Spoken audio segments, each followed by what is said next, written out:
Welcome to the J.R. Hendric Texan Gentleman, the podcast that deals with the early life of J.R. Hendric, and now narrated format. Hello, J.R. I gotta say, this is an interesting twist in your life story.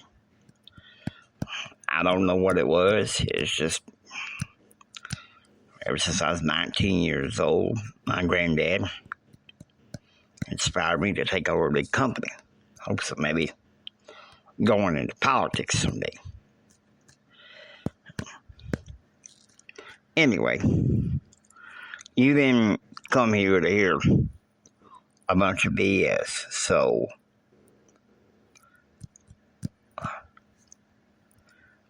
sure, let's do this. Okay, so it's the 22nd, so Sunday Insights. Returning triumphantly from Salt Lake, JR went to Jerusalem Baptist Church, where he met Pastor Jimmy Jensen, an associate pastor, former Episcopal Reverend Stephen Perry. Perry left the Episcopal Church in July 1981. Nevertheless, he was hired as a chaplain for Reese Prep in Odessa in 1983, but was forced out by the prep school headmaster in January 1985.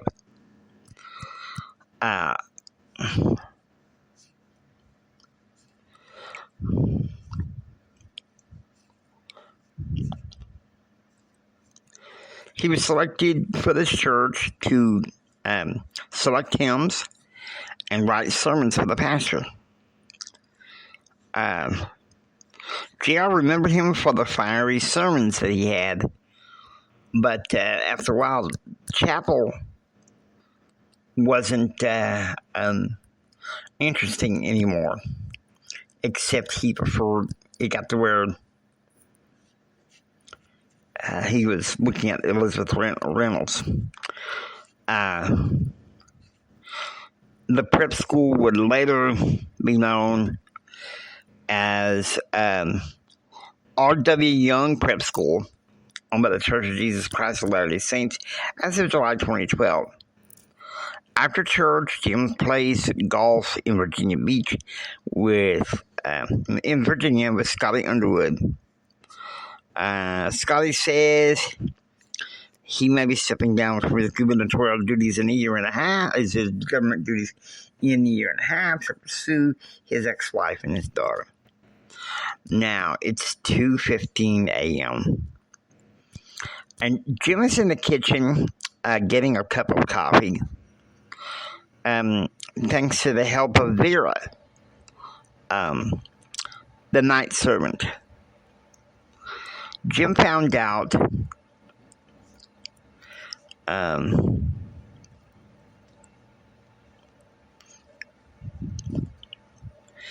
Vera attended Antioch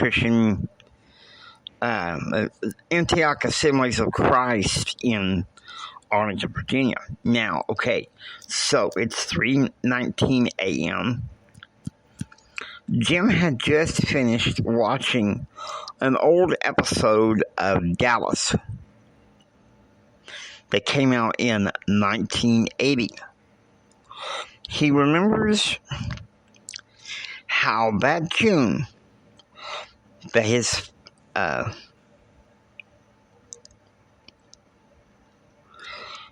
father-in-law took Betsy to Mexico to buy eggs to make chickens. 53,000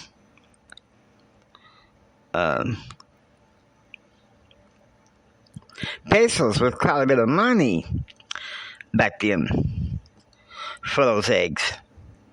But Betsy was proud to bring these little shiny babies home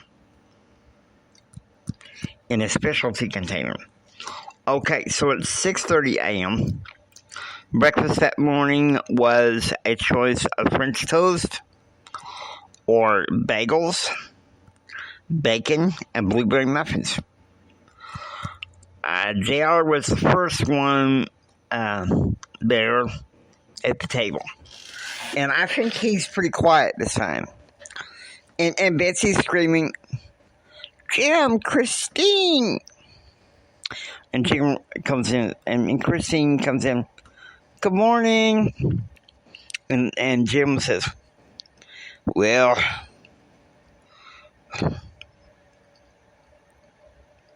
the servants made my favorite French toast.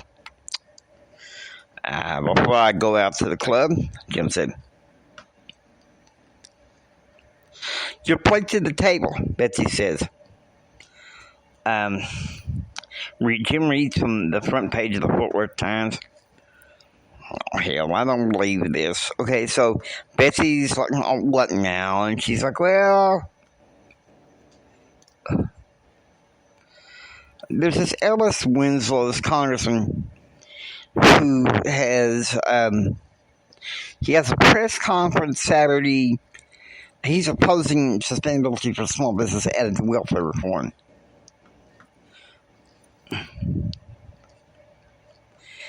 And Betsy says, well, in 96 we get the voters in Tennessee to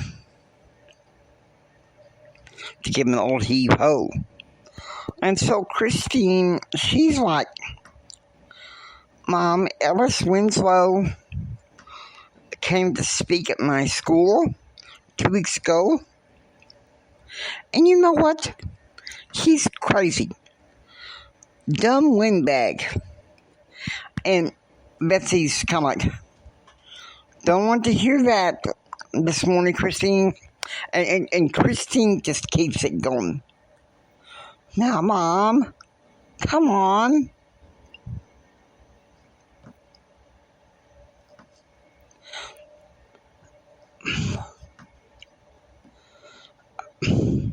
Ellis Jr. goes to school with me this past year.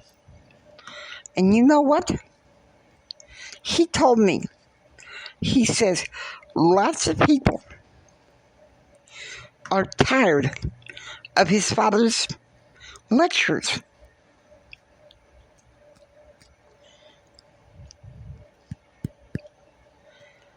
Typical teenage rebellion, Christine. Yeah, since he's invited to parties at the White House with President Clinton. But no, Junior does not get invited. All right, at this point is kind of like, OMG. What do we do? I say we give Christine the bell. And she deserves to get school praise. I was just being quiet, trying to eat my supper, my breakfast. You know, Daddy. Just in the news. And Christine, and Betsy's like angry. She's like, all right. Button up and eat. Fine, I'll take it upstairs. And Jim's saying, stop these Democrats. I thought these Democrats were weird for them. What's wrong with them? And Betsy says, it's not the party, Jim, it's the man. Now, some people in politics are old school. I would like to believe that. Of course, we're not going to discuss the current political climate because, well, it's just too discouraging. Yes, it is. There's some hot button issues. JR and I are conservative.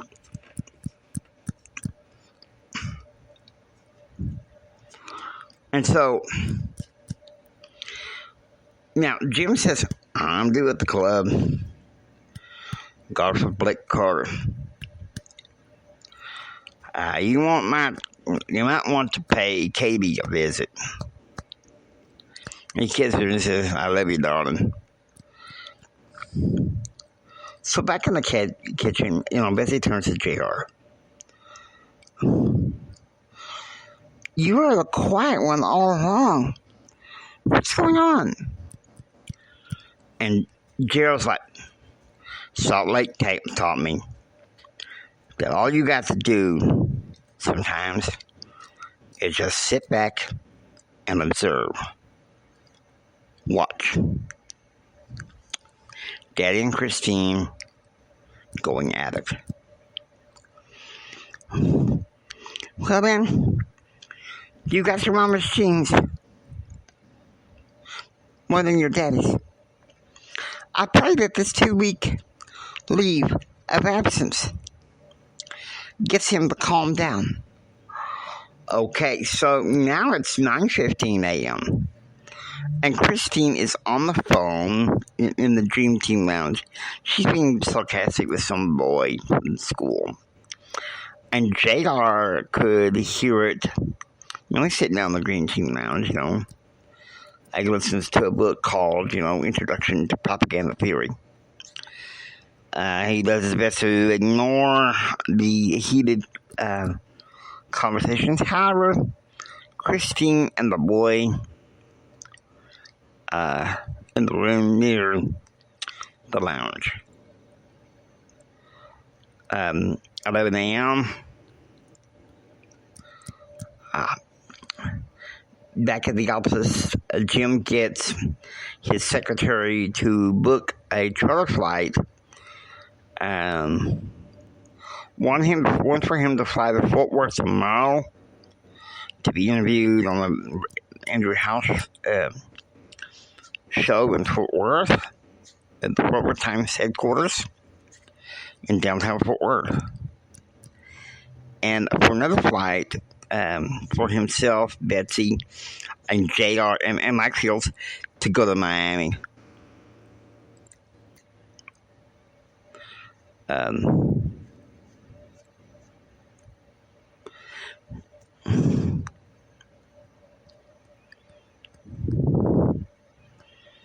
Because, see, here's what's going on.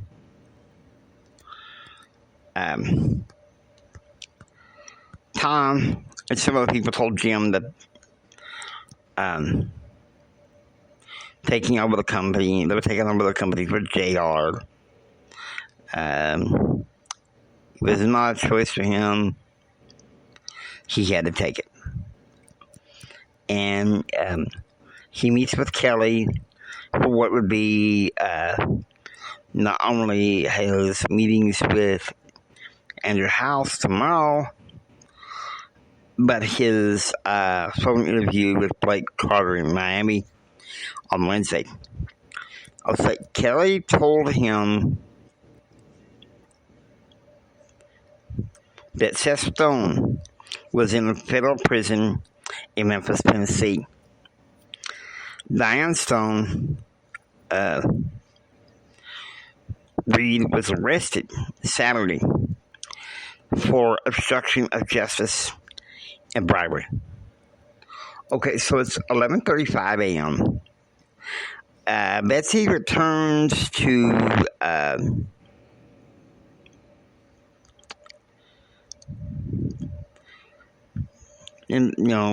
for building, to talking to Katie Carter, and she walks into the kitchen, having the servants make bacon, egg, tomato sandwiches, and for JR, of course, was to be, instead of having tomatoes to put on his sandwich, to have pickles put on sandwich. Okay, 1 p.m. The family sits down for lunch, minus Christine, who is going to have lunch with Monica. Just as Betsy finishes the prayer, JR's phone rings. It's Dr. Kinghorn. Okay, and so Dr. Kinghorn's like, are you keeping up on your readings? And JR says, you better believe me, it keeps me sane around here. And so Kinghorn says, Seen some press clippings of you in Salt Lake. Seems you're coming quite a celebrity, Gerald. And Gerald's like, well, let's see. Remember the governor, a congressman, visited Temple Square in Salt Lake, Salt Lake Tabernacle, Assembly Hall, and a Assemblies of Christ Shrine. And King Ron's like, okay, but don't get a big head. Remember, this fall, I have you for political analysis class. And Gerald says,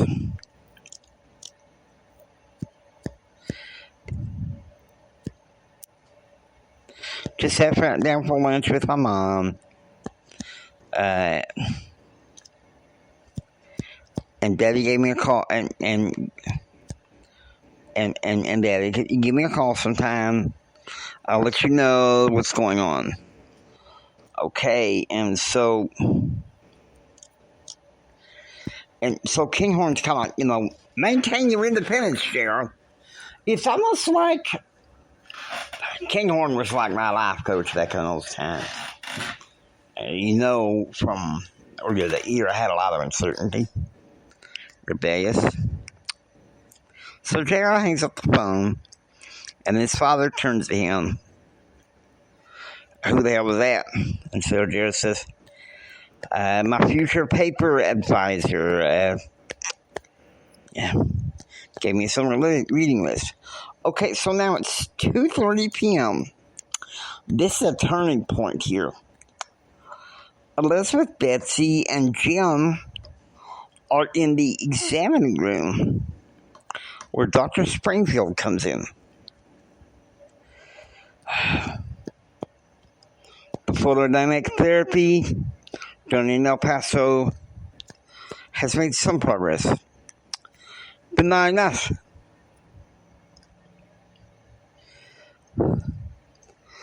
We found some lumps around the spleen and one on the right lung and pancreas.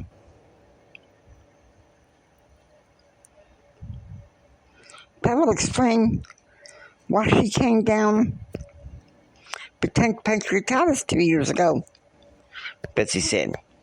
See, 4 months, about 4.5 months before JR goes on his little tour, national tour, Grandma Elizabeth was hospitalized for pancreatitis and bronchitis. Okay, and so Grandma was just, Betsy! And she says, this was like, enough. And the doctor says, I'm going to recommend this complex outpatient surgery. It's laparoscopic. All we have to do is take and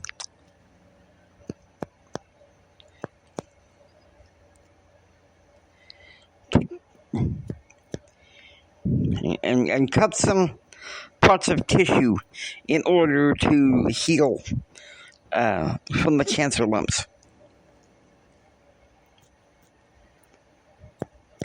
Hold on. Betsy saw, when she's crying, it could make me cry. And Mama crying always made me cry, Jimmy. Don't tell me just tell me what this all means. And so,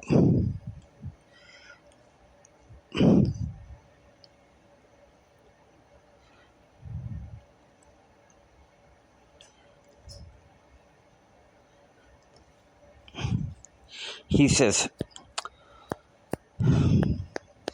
Dr. Carmen Mayorkas, he's an excellent oncology surgeon at Great Falls Memorial Hospital. Now, he was born in Cuba, but he has a bachelor's degree in biophysics from the University of Pennsylvania, a master's degree in biochemistry from Georgetown University, not to mention an extensive great medical degree from Harvard.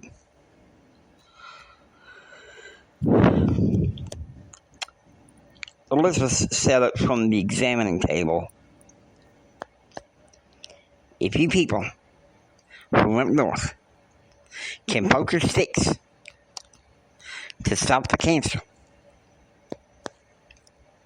after they've done two mastectomies back where I come from, then you do it.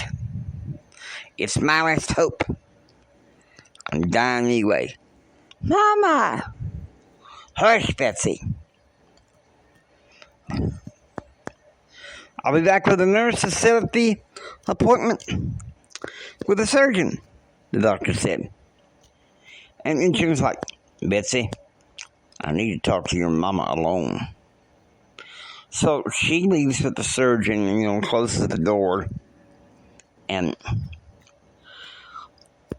it's almost like Jim's kneeling down. He's like, Grandma Elizabeth, come on. I haven't not been that great. But I hope you can forgive me, please, somehow. Now, Grandma Elizabeth, you're going to have to live. You are going to have to try to live. For the sake of all your grandchildren, for the sake of all your grandkids. I ain't an angel, but I care about you, and Betsy cares about you. Come on. Please tell me that you want to live. It's almost like he's begging. And there was a long silence for about 10 minutes. And Grandma Elizabeth coughs and groans. She says, yes, and I always have liked you, Jim Hendric. But that's a fact. That you're here with my daughter means that you care about me. Now here comes the doctor. Okay, so it's 2:45 p.m. Karen walks into JR's office, catching him writing his journal. And Karen's like, look, I wanted to talk to you. And JR's like, sure, darling. Come and sit down. I let you have some chocolate and maybe just a Dr. Pepper. And Karen says, no, I want you to spend tomorrow with me. No bad and no Jim Bob. There's a pro-life rally in Fort Worth. And there's a lunch I'm going to take you to. And Jared's like, maybe I can get Mama to charter me a jet. And Karen's like, no. I want this independent of your father. Because I know he's taking you to Miami for some kind of takeover.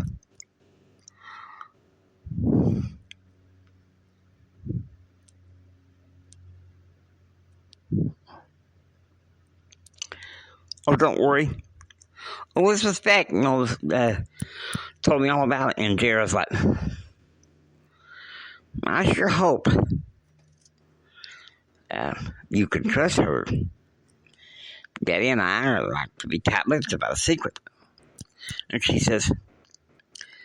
said she heard it from Brad.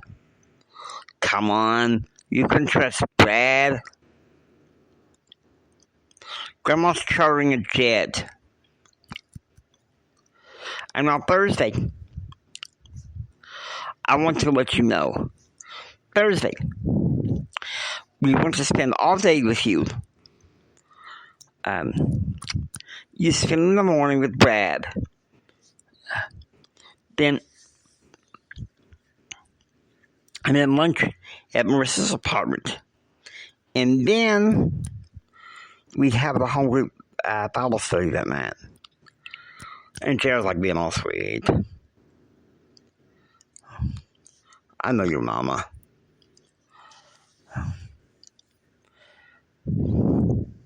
It's prep school. She thinks she's on a special ordained minister. And she can put this in a pattern.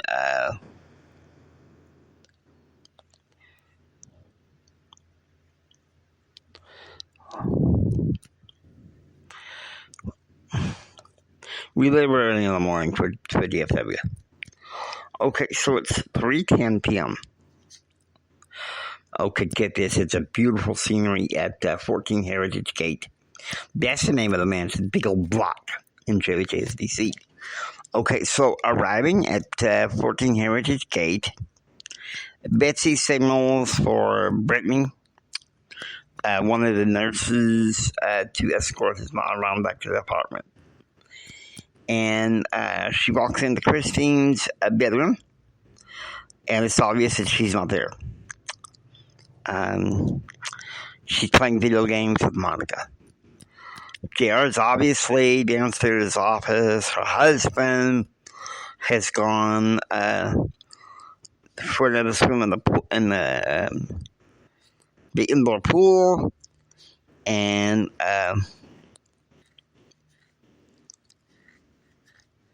being sad about the news about her mother, she decides, I'm going for a drive. So she gets in her, she has her red 1990 Pontiac station wagon. Okay. No, she gets her Chevy station wagon. She gets in that and blasts Tim McGraw all the way to Holy Trinity Catholic Church, where Claude used to live. Okay, so she's walking, it's 3:30 p.m. She's walking in the church, okay? And there's people praying instead. She's ignoring everything, and she's like,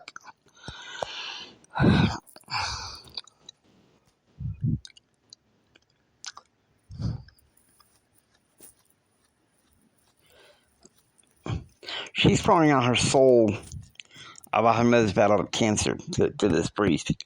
And this priest said, yes, Betsy, Hendric, we will pray for you and May Saint.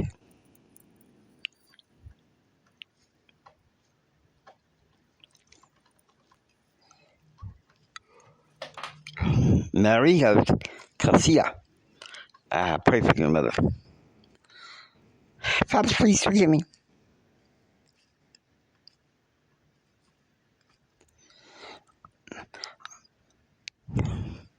I don't understand you do. But Claude said, when I need prayer, you guys should help.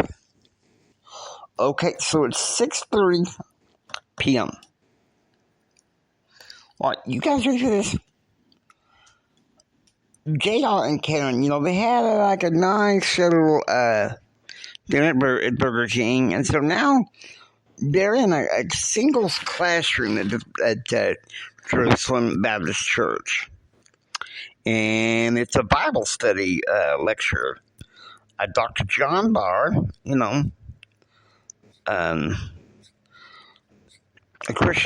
some Christian theology behind men are from Mars, women are from Venus. Okay. And you think about this. The dude has a bachelor's in psychology. He has a master's of divinity. Okay. He gets a bachelor's in psychology from Georgetown. He gets a master's of divinity from Washington and Lee. From Ascension Hills, from Ascension Hills College, and a doctor of ministry from Regent. So now it's 9 p.m. Karen Cars pulls up in front of 14 Heritage Gate. And she says, I had a beautiful time here. And Jared's like, well, I'm a drive up to your apartment tomorrow in my Mercedes station wagon around 4:30. I'll pick you up with bells on. And she's like, you don't have to do that, Jared. And he says, look, I have to insist. I'm not gonna let you. I'm not gonna let your mom think that I'm just walking around DC here with like I'm some kind of bum, some kind of dud. And she was like, "Oh, wrong. Mom was wrong about you, Jared."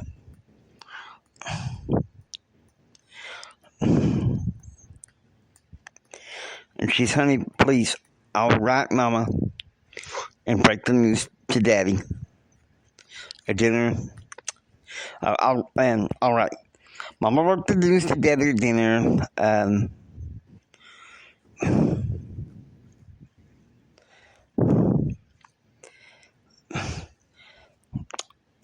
I'll be unhappy. I can't go pick you up in the Mercedes. And she says, okay.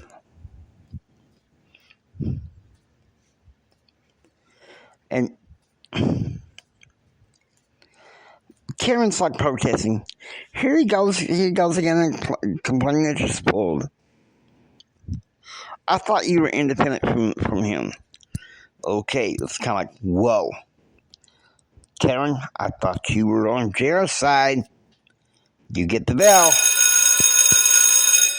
I'll go easy on her, Jimmy. It's not that easy.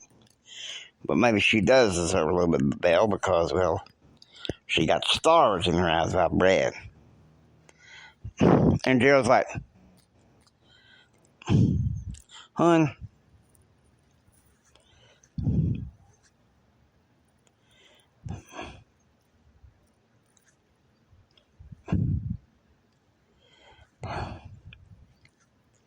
Daddy agreed to take me to Fort Worth. And, if I didn't want my independence from my daddy, you'd know. I'll see you in the morning. Okay, so it's 9:35 p.m. and JR goes into the kitchen to grab a snack. And there's a surprise, it's Grandma Elizabeth sitting at the kitchen table on the wheelchair. And she said, Grandma, I thought you were resting. And she's like, well, weak stomach, it's keeping me awake. And besides, I'll wait for you to get home. And he says, well,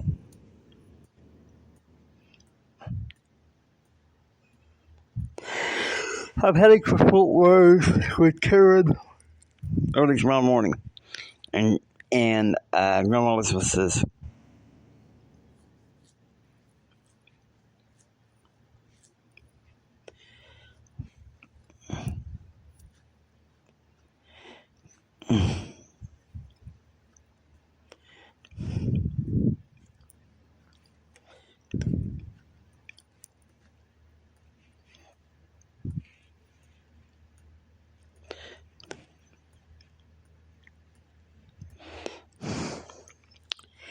she's like, I know that your dad's going to allow you to go to Fort Worth tomorrow, but let me tell you something. If you go to Fort Worth, do right and be careful. And Gerald's like, yes, Grandma, but I don't think you have to worry. And she says, and Grandma says, I know her mama's back in town. Oh, yeah.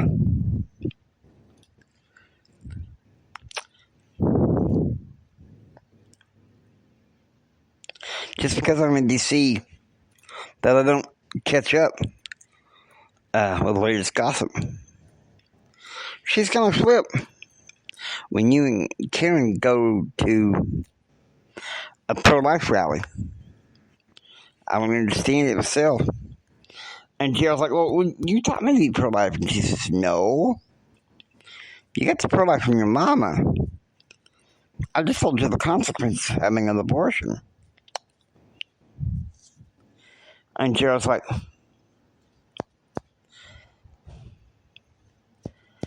why won't you tell me why you're dying, Grandma? I question, you know. I was angry at God at this fact for months. And so she's like, so Elsie, you're blaming God. Can't you see? And Jay's like, all right, Grandma. I'm responsible. I smoked that weed with Charlie. Some of it was laced. And nearly killed myself. All because I was angry when I found out you were dying. And Elizabeth gets out of her wheelchair and hugs Sarah, and she says, don't you blame God. You look at me and you realize I did this to myself. And Jared's like, oh no, Grandma.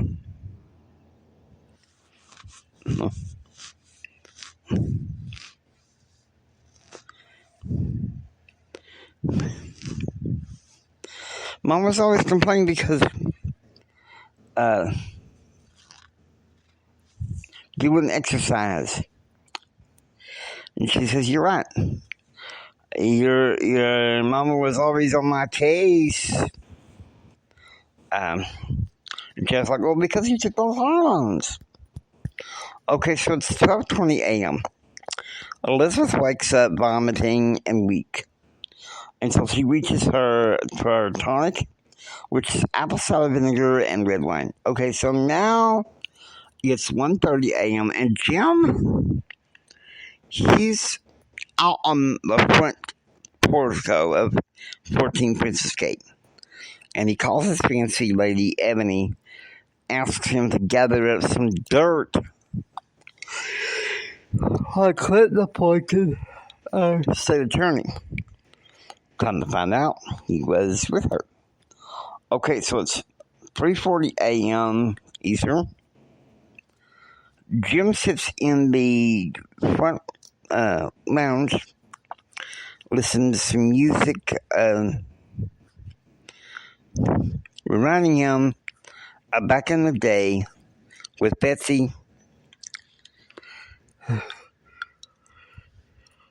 and chasing the oil fields. Okay, so it's 5 a.m. Eastern.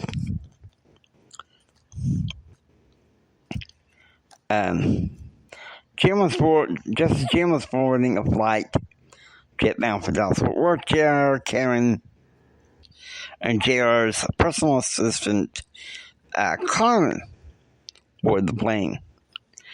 And, you know,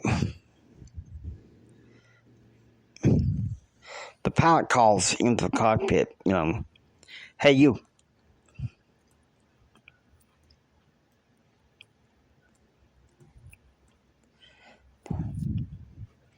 I can see that you're a gentleman, and I need a co-pilot. My man called him sick.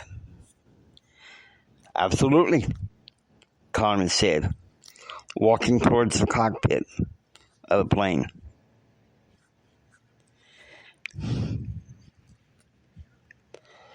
Your valet, Carmen, is good, unlike the last one. I like it that he carries his Bible everywhere.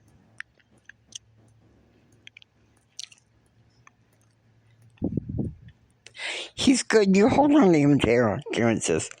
And J.R. says, we'll be very mad at my daddy if he's fired him, J.R. said. So now it's 5:30 a.m. Get this. the same time of day. JR's flight takes off for the airport. Jim takes off for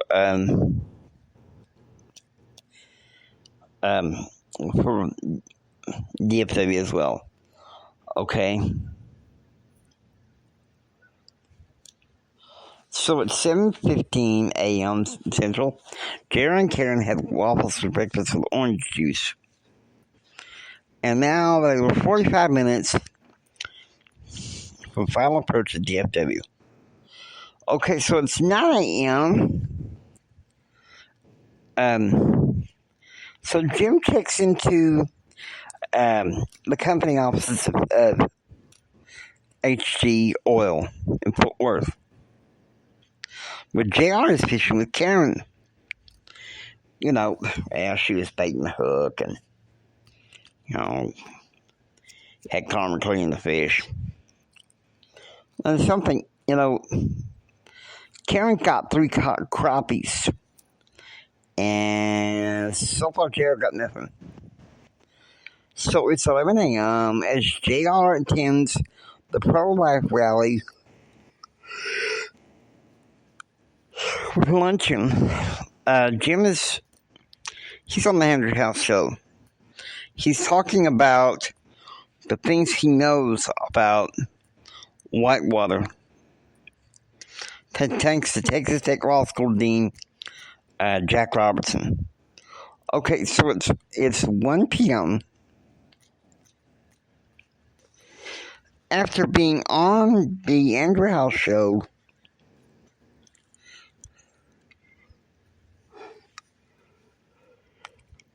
Jim had approached U.S. Attorney Peter Medford to discuss the rounding up of whitewater loan shark Colin Sewell. I thought I told you back at the club, I'm not interested in what you're selling, Jim. Come on, Peter. Not in front of the police commissioner. Let's try to figure this out. A certain way. But first, let me ask you something.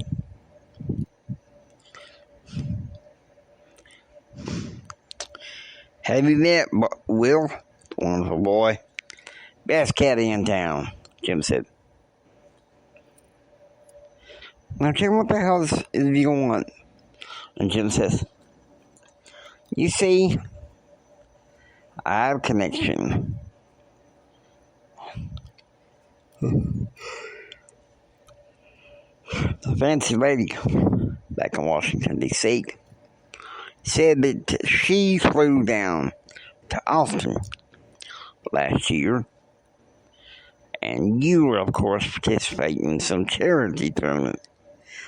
And what was this? She was part of the hospitality tent over on the 13th tee. And she was very hospitable. I mean, no kidding. Will has the pictures to prove it. Now,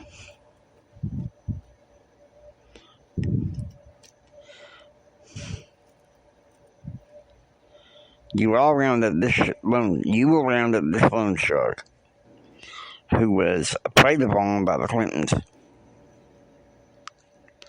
Whitewater parties. Well, let's go. Let me explain this to Ken Starr.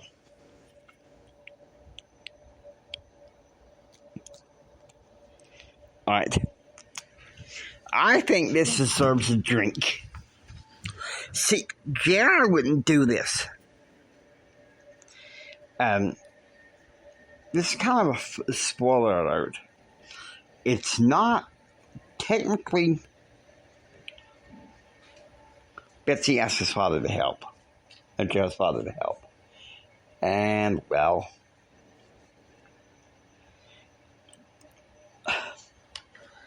the proof, the spoiler alert, is in the dang title. I mean, that's honesty. That's a no-brainer. Okay? That's a no-brainer. Okay, so take a drink of Kool-Aid.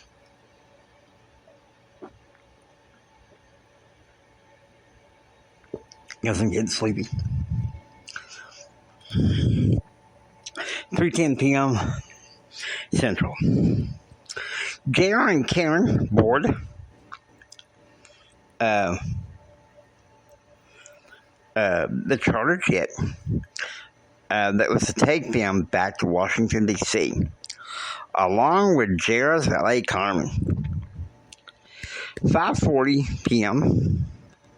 The private jet takes off from JFK International Airport bound for Reagan International Airport.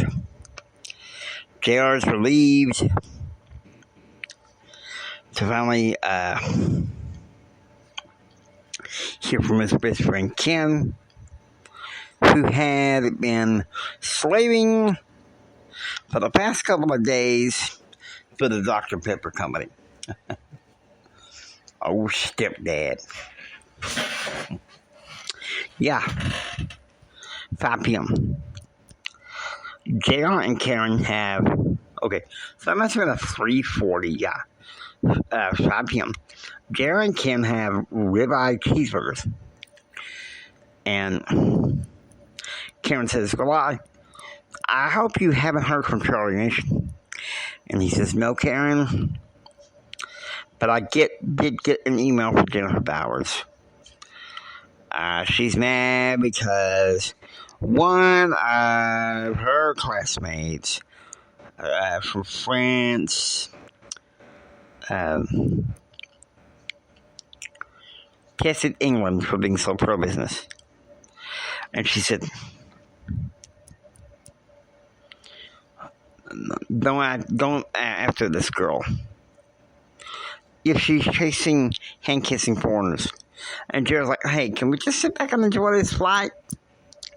Okay, so it's 5:25 p.m.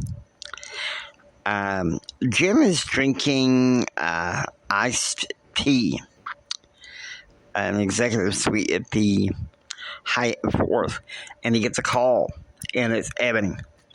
He's like, please talk to me, Jim. You know, I did this favor to you. You know, what now?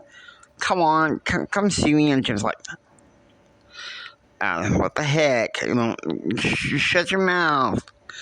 Keep it up, and I'll send you back to Los Angeles. You'll have to work your way back up from the bottom.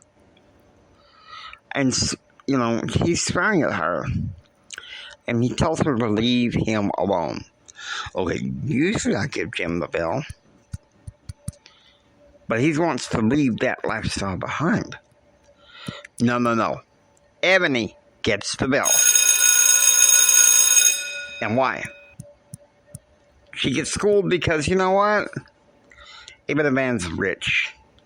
It's not good to have an affair outside of marriage. On the plane flight back to Washington, D.C., JR and Karen talk.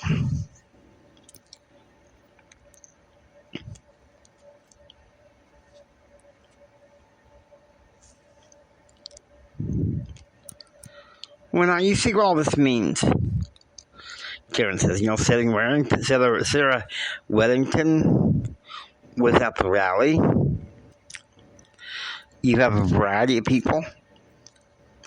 And this woman named Kay Granger, who says she's running for Congress next year.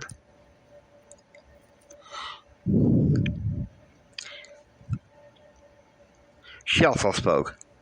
She better get elected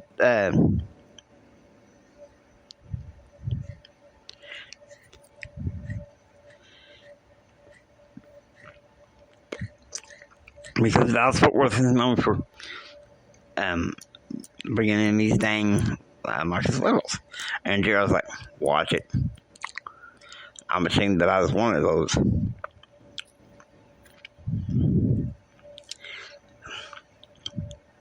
The fact of the matter is, my daddy said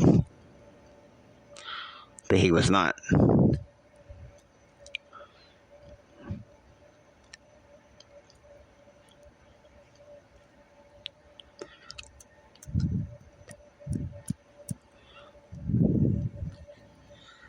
He said he's a conservative Democrat, though, how he's changed. And Karen says, spare me and don't defend your father around me. And Gerald's like, I'm not. You forget. I've been angry at him for nearly 6 months for acting so stupid. She's like, I'm sorry. I know you're not your father. Okay, so it's 7:30 p.m. Eastern. And after having an early dinner with Henry and Clara Booth Luss, and they're in charge of this business and financial magazine called West Magazine. It's in Rosebud, Texas.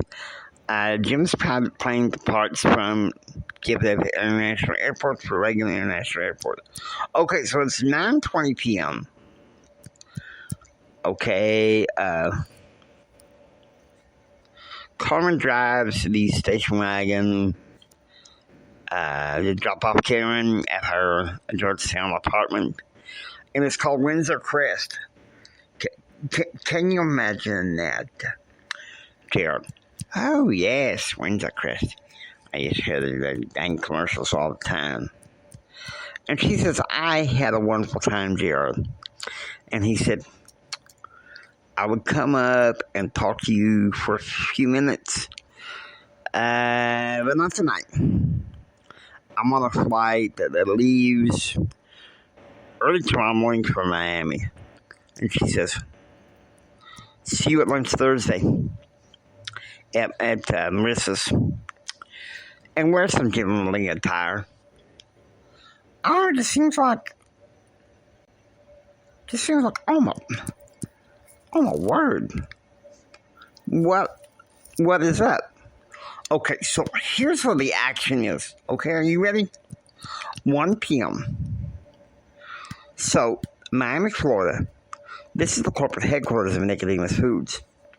In the Hillboy Room, and the CEO, Wilson Monteagle, makes the following pronouncements.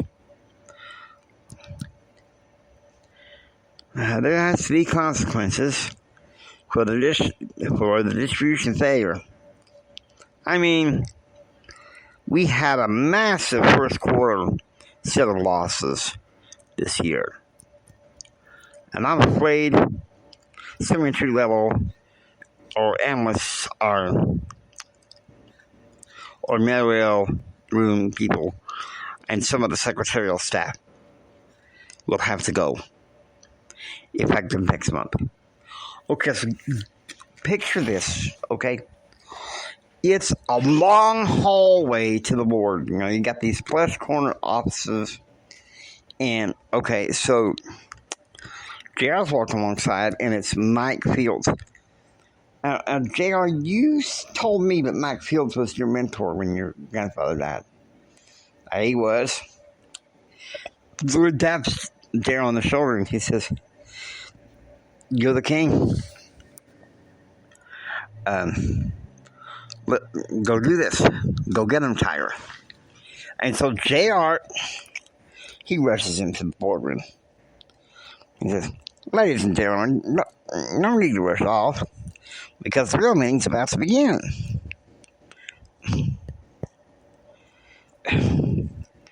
And so, Monteagle's like, this country-faced kid has a bachelor's degree, has nothing to say. Get him out of here. Monteagle said, protesting. Security, protection. And so Betsy walks in. I wouldn't do that if I were you. Because you see, we know that this company has 5,000 shares that were supposedly publicly traded. Well, JR, show them what you found. And so he reads the codicil. I, James Ryan Hendric, Being of sound mind at this final codicil. Back in 1953, while I was in the Navy, I started saving money to buy 5,000 shares of Nicodemus Foods to take it for my own. I was going to split it between my wife, Anita, and my son, Carl. But after discussing being diagnosed with cancer, I discussed things with Carl and with Anita. To this end, this codicil makes the provisions towards the Nicodemus Foods null and void. I give and devise and bequeath my shares, 2,500 shares of Nicodemus Foods, to my son, James Ryan Hendric Sr., on condition that when he is of age, my firstborn son, James Ryan Hendric Jr., will get the shares to do what I hope is good and proper. And so Wilson's protesting. He jumps up and he stands up in his chair. When he's pounding, and he's pounding on his chair. And so Jared's Diane enters the room. Oh, yes, we can. You see, back in 1981, I had my husband buy 1,900 shares. Therefore, that makes a total of ours to 4,400 shares. You shouldn't be keeping vagrants in your employ. This is strictly business, Gerald said. Hey, wait a minute. Brian Mason, the CFO, protested.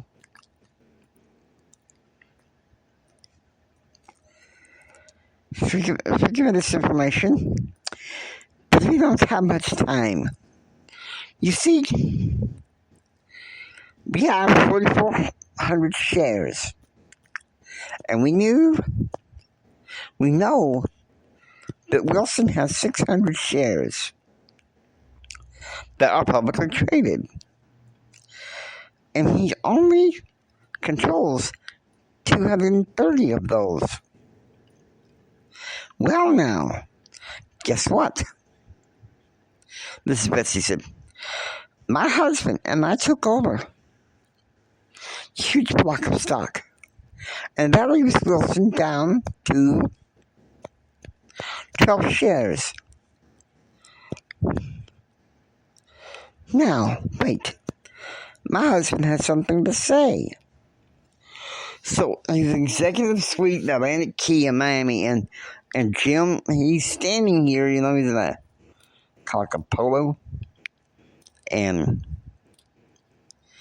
they showed this film of Jim talking. Hey, man, I'll let you know, never double cross me and hire a vagrant that can cause you and all the problems. Now, you're dead meat. Kiss all your business goodbye. Bessie turns to JR and gives him a glass of iced tea. JR, do the honors. You are now the president and CEO of this company. As the new president and king of Nicodemus Foods, or shall I now call it Hendric Foods. If you want to stay on the board and accept these changes, fine, by all means, stay. But if you walk out now, it's a sign of your resignation. Because there will be layoffs beginning in June, particularly upper management. 10 of the 12 members walked out, including Wilson Monteagle, under security. It's a picture of taking a reporter of JR hugging his mother. After that, a new chairman was placed in charge to form a new board. Who else could be the chairman but Papa Conley?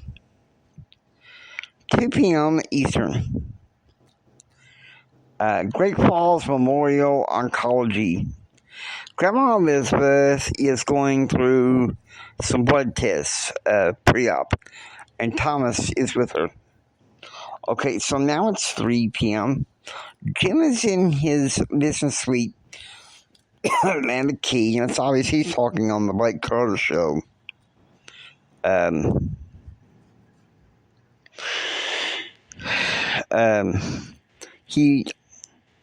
He feels silenced by the Clinton administration. Okay, so now it's 3:30 p.m. So they're sharing some beers. It's in the Oval Office. President Clinton meets with John Hubble, father of Webster Hubble. Okay, so now I need to find... There we go. Alright, let me see here. I keep forgetting, so we'll go ahead and do this. You know, Bill, it doesn't look good. You're going to have to stop focusing so much on foreign policy and focus on the domestic arm of your staff. Whip your domestic policy team into shape. Well, what's going on? Why? Because this Hendric fellow is going to crucify you. If you and Congress cannot pass welfare reform, it's going to crucify you in the elections. Not to mention this. What? This Hendric fellow has connections that know a lot about you and Whitewater. So if I were you, I'd be careful. Okay, so it's 4:30 p.m. In Miami, Jim is in a contentious mood because Claude, he had promised to meet him, but Janet called to say that he wasn't going to be there until 5:30 to get ready to join the plane. So Jim gets mad and smashes this glass. And Betsy tells him to calm down and says that, she feels like Mike Fields is more loyal than Claude. And Jim's like, I'm sorry, Betsy. And she says, I'm sorry too. I'll contact Paul to write Atlantic Key a check for the broken glass. And he says, tell him to have a special accountant hired for JR. The balance would work. Keep an eye on his financials. Okay, so it's 6 p.m. The charter jet carrying the Hendric party, Jim, Betsy, Claude and Mike Fields, JR, Amy, Kathleen, taxis down the runway and departs from Miami to Dulles International Airport. JR has this triumphant beam upon his face. He and Amy Kathleen are laughing together. So, it's 8 p.m. The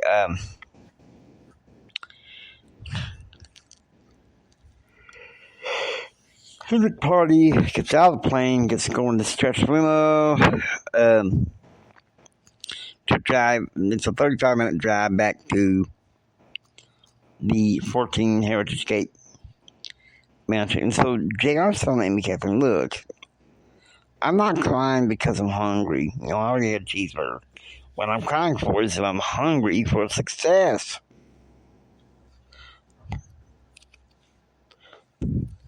And so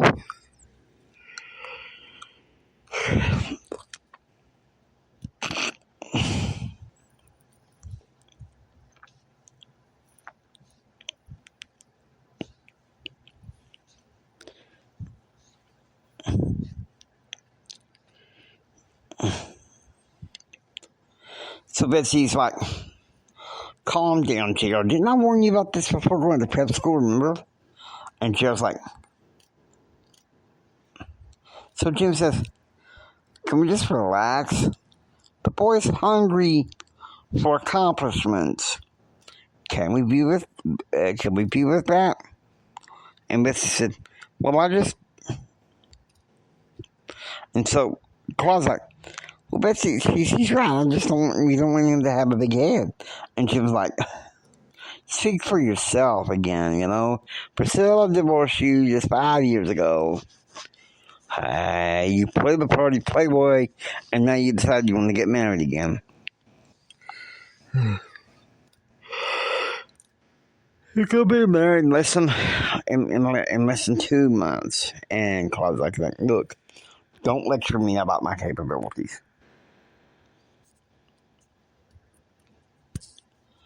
Okay. JR Insights. It is a good thing. Corporate intrigue. Daddy taking over the company for the sake of the family. Retribution's good if it's for the little guy and it's done in a peaceful and right way. Hope you enjoyed listening to the Jay or Hendric Texan Gentleman. If you like what you hear, please subscribe, become a part of the adventure.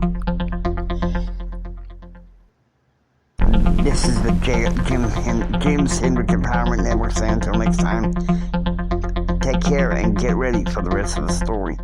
It's going to be more interesting from here.